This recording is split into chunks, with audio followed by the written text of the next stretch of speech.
శివుడు కాళికాదేవి కాలు కింద ఎందుకు పడుకున్నాడో మీకు తెలుసా? రక్తబీజుణ్ణి సంహరించిన కాళికాదేవి ఉగ్రహం తగ్గలేదు. ఆమె రాక్షసుల్ని హింసించిన భూమిపై తాండవ నృత్యం ప్రారంభించింది. ఆమె భయంకరమైన అడుగులు భూమిని నడిపించసాగాయి. ప్రపంచం కంపించసాగింది. దేవతలంతా భయపడ్డారు. ఆమె ఉగ్రత తగ్గించడానికి శివుడు మార్గం కనుగొన్నారు.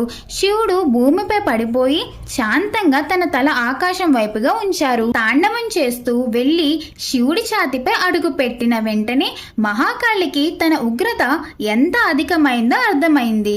ఆమె తలదించుకుంది. ఆమె భయంకరమైన రూపం మృదువైంది. కళ్ళలో కోపం మాయమై ఆకాశంలో చందమామ శాంతంగా వెలుగుతున్నట్లు మారింది.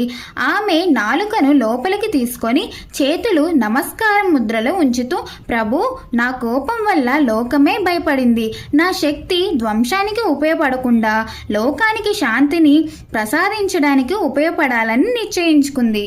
శివుడు ఒక సాఫల్య భావంతో మలినంగా చూశాడు. శక్తి ధ్వంసానికి మాత్రమే కాదు, సృష్టికర్తకు కూడా అవుతుంది అని శివుడు సమాధానం ఇచ్చారు.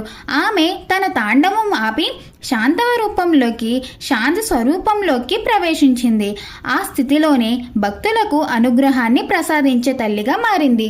మహాకాళిని ఆదిశక్తి, జగజ్జనని, ప్రపంచాన్ని కాపాడే తల్లి అని భావిస్తూ అనేక చోట్ల ఆమెకు ఆలయాలు నిర్మించారు.